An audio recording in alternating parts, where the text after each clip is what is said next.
Hello everyone, LOLGM the Great here. Welcome back to League of Legends Manager on MOBA GM with SI Gaming. In last episode, well, SI had the best season yet. We managed to finish as the #1 seed in the playoffs, going 15-7 in the regular season.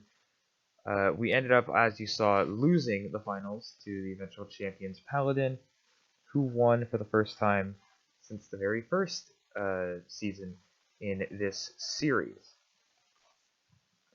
SI will have the same 5 group of players for this next season, but the expectations are certainly up there now. I mean, last year it was like, let's get to the playoffs, but this year, after showing what we were able to do, I feel it's kind of title or bust.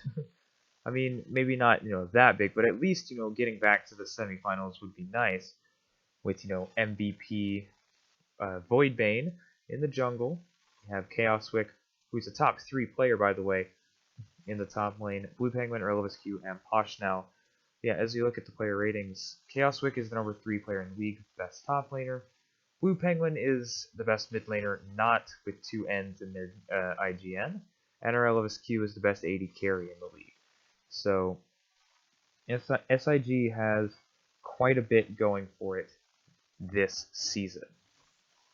As we look here at the power rankings, SI Gaming is your #1 team, but of course I don't put too much value into the #1 team. The only team that I'm really particularly spooked by, at least, going back over the rosters, would be Paladin, of course. I believe Red Koi was the finals MVP. Yes, he was the finals MVP last season for Paladin, but they have built a completely new roster around him with Jadane, Scan, Page, and Anti-Fang. So Paladin is definitely reloaded in a major way for this season. Let's see how SI Gaming can do. This is the schedule, of course. We'll see how the season progresses. When do we meet Paladin first? We meet them in the 4th game of the season, so I'm going to sim a month, which in this it would be 4 weeks, and we'll see how we do in the first 4 games. Well, I'm happy to report that the first 4 games went exceptionally well. We are one of 2 undefeated teams, as we just crushed. Well, we crushed Primal to start the season, only 2 deaths in that entire game. Against Jade Crown, though, it was a little bit tougher of a game, especially for the top side. But Blue Penguin showed up on Galio. Posh now 2 games with Nautilus? 2 games back-to-back in a thing where I can't choose the champions? That's very rare. And then we took on Crimson Moon. Despite UOP's Vladimir going 5-2-2, everyone else did bad, and everyone else on our team did good. And then came the much-anticipated match with Paladin, and pretty much crushed him. Nothing really to say about that. Paladin currently sits at 2-2. Let's sim a little bit further into the season and see what we get. Unfortunately for SIG, it looks like middle season hit them a little bit hard. Only 2-5 in their last 7 games. We did manage to extend our win streak to 5 after defeating Excalibur, but we suffered our first loss at the hands of the 207 Shock and an absolutely just demolishing defeat. And I don't think we've really truly recovered from. We lost the rematch to Crimson Moon. We did end up taking down Aether Wolves, which was really good for us, but we then lost to them again. Or, well, we lost to them, I should say. Lost to 207 Shock again, with Baver playing Teemo, of all champions. And then we just lost a close game to Crystal, or at least as close as it can get, with a 6-0-8 victor in the game. So yeah, hopefully SIG can turn this around, and I don't know how far I'm going to sit this time. Let's get down to the last couple games.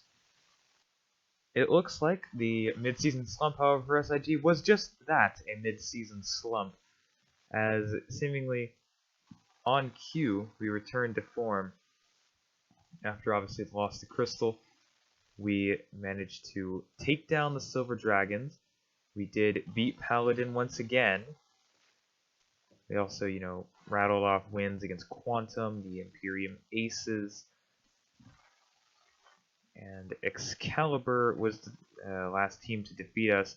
Even though Rel was Q523 on Misfortune, just not enough to overcome Nelray's Kled. But we've won our last 3 games against the Imperium Aces, against Crystal, and against Jade Crown. Oh my god. I was actually going to check Relevus Q's KDA regardless of what happens, but now I really want to check it. It's 5.8.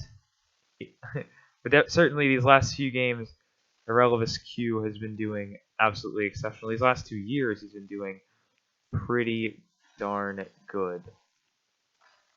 As there's 3 games left for SIG. And if we win out, we can beat our record from last season. The only team that is contending for I guess 4 teams contending for first place. SI, the 207 Shock, Crystal, and Crimson Moon. If you look at the power rankings, Crystal I guess would be the one outlier, but yeah, right now we can definitely secure first place. We just need to win out a couple times. Or we need to win a couple times, I should say. Let's go ahead and let's go to game log. Let's sim a couple of these games with me sitting with you right here. So we do lose to Quantum, as Blue Penguin has an absolutely terrible game on set against Atlas. However, I think the 207 Shock lost, and I think Crimson Moon won, but they're still half game behind, and Crystal didn't play. So we still have a chance, but we can only match our record from last year. We do manage to take down Primal in an absolutely huge game. Blue Penguin 8-0 and 21, just absolutely massive, along with Voidbane 8-0 and 19. Chaoswick 13-0 and 5. I mean, yeah, that was an absolute slaughter of a game, and it's between us and the 207 Shock. Our last game is Silver Dragons, the 207 Shock. I don't actually think I can check their thing. I can't check who they're facing. But, yeah, basically we win, and the 207 Shock lose. We're the number 1 seed. If we both win, I have no clue. To TBPH. Crystal can still technically get a top 2 seed, which is all I'm really looking for is a top 2, so we just need to maintain one of these. So let's see if we can get the win. A win would lock us into top 2, so let's try and get the win here. As the final game is a loss, but it looks like Crystal lost as well. So it ended up losing to the Silver Dragons, as Gren and Fantastico, as well as Patsa, ended up beating us. But we still finished 14 and 8. Back-to-back years of above 500 by a pretty significant margin. And we are your second place team.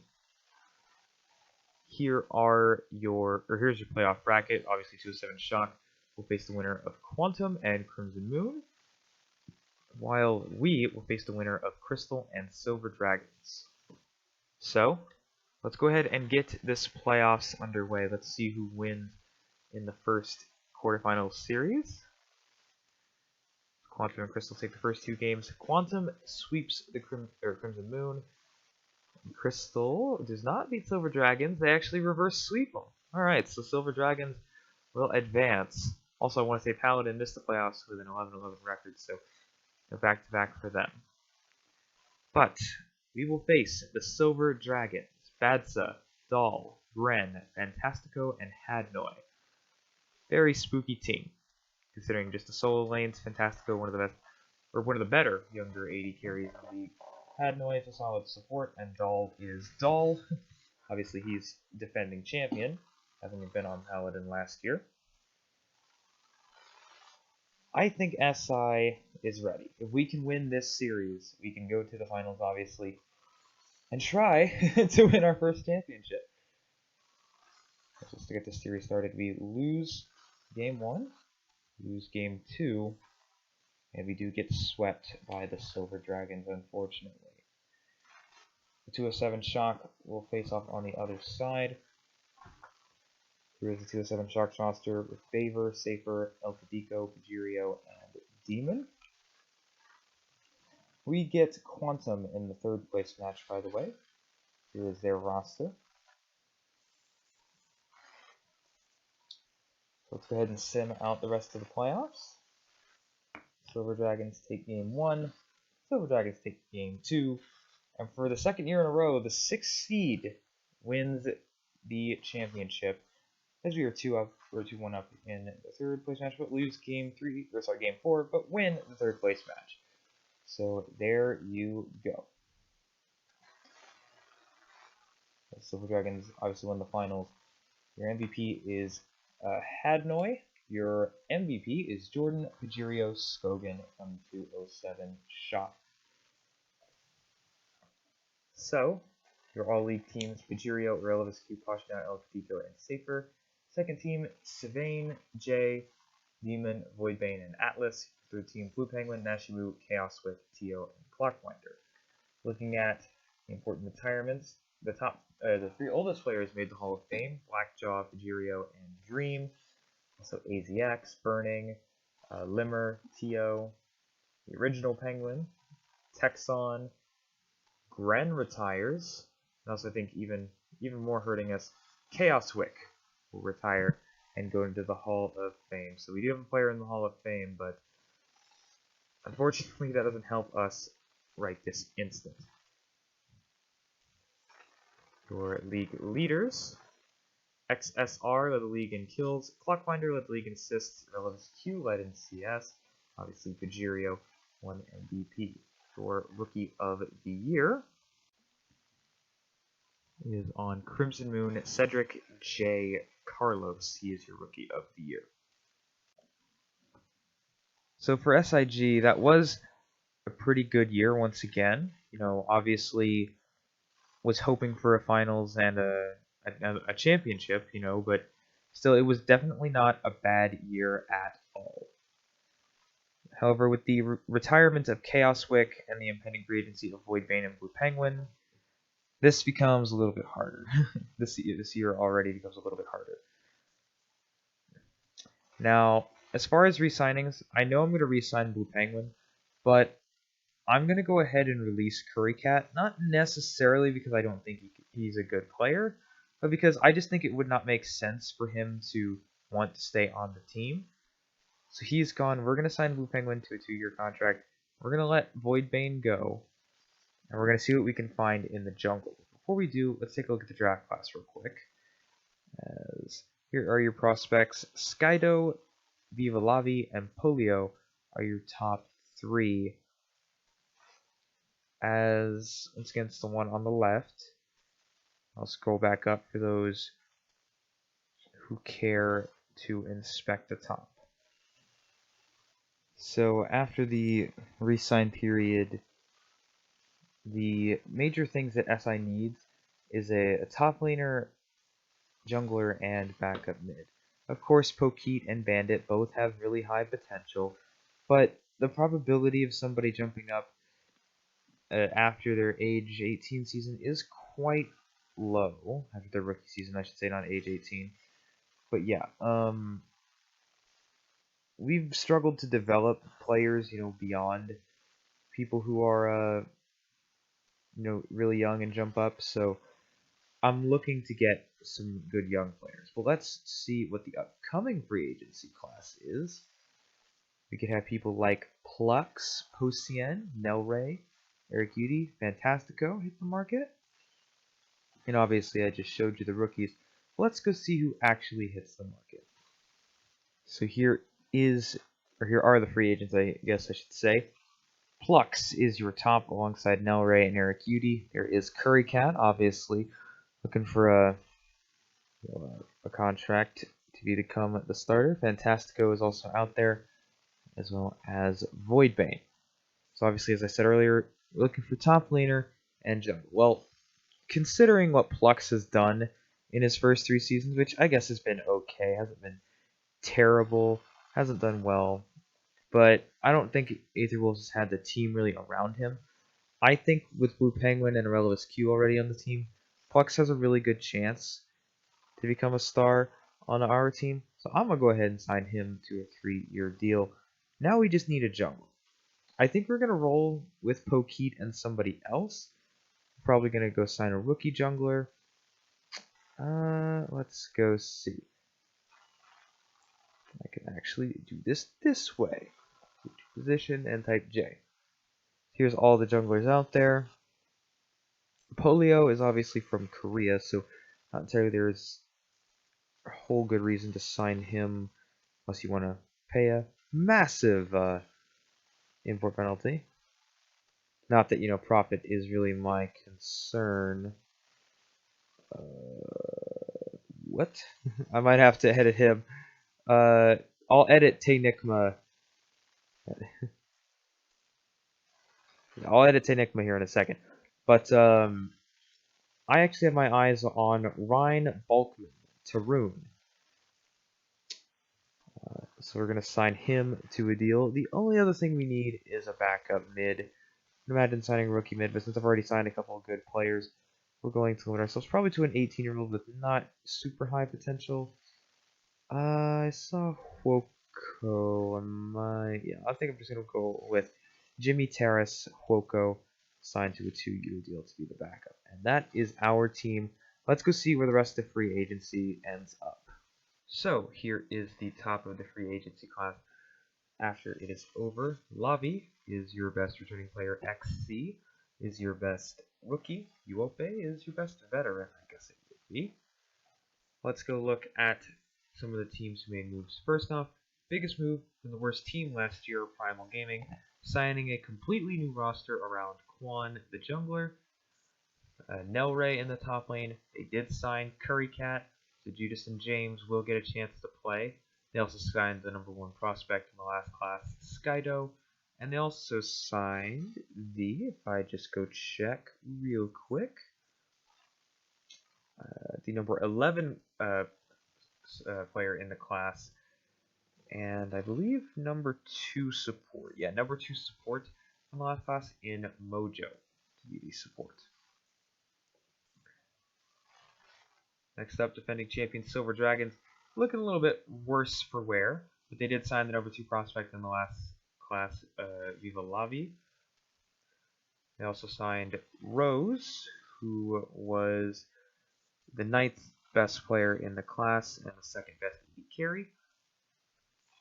So Silver Dragons, I think they also returned Beyonder, right? Yeah, Beyonder returns to the mid lane for them, so I don't think Silver Dragons will have much of a chance next season, but hey, we'll see. That's power rankings. The next place I want to go are the Aether Wolves, who managed to sign Eric Udy and Bulldog. Bulldog, if you don't know, was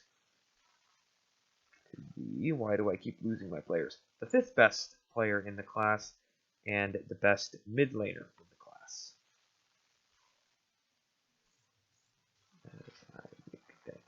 No, okay. Ignore me, of course. The next team I'm going to go to are the Imperium Aces. They managed to sign Lone Hero, as well as Blowbee. Also, Spec2 jumped up really well, which is why I wanted to show Imperium Aces. But Lone Hero was the 12th best prospect in the class, 2nd best mid, and he has found a team. Obviously, they had pretty good performance from XSR last year, and I imagine the additions of Spec2 would start. Lone Hero and Blowbee should make Imperium Aces at least a little bit better. And the last team I'm going to check on is Crystal, as they signed Donald Washington, Voidbane to their roster. Also, Joker Jack jumped up, so kind of excited about him. But I'm most excited about SI Gaming's roster. Plux went up to rookie Ryan Tarun Falkman, who was not a top prospect, I know that. He was a top prospect. He's number 8 jungler, number 8 player in the class, #2 jungler in the class, but he is 77 overall. Blue Penguin's still 85. Relovitsky and Pashna didn't change much. The only significant jump besides Tarun would be Arkin, jumping up 5, and he's definitely gunning for Pashnow's spot. Obviously, both of their contracts expire this season. Arkin is younger and still has potential. So maybe if we're doing bad, we swap in Arkin and see how it works this next season. But as I accidentally went to power rankings earlier, these are the power rankings. Paladin is number 2. They do look pretty strong with Skelter starting, and Anti-Fang getting a little better. But other than that, I think it's SI Gaming's trophy to lose, pretty much. So thank you all for watching. My name is LOLGM, and I will see you all next time.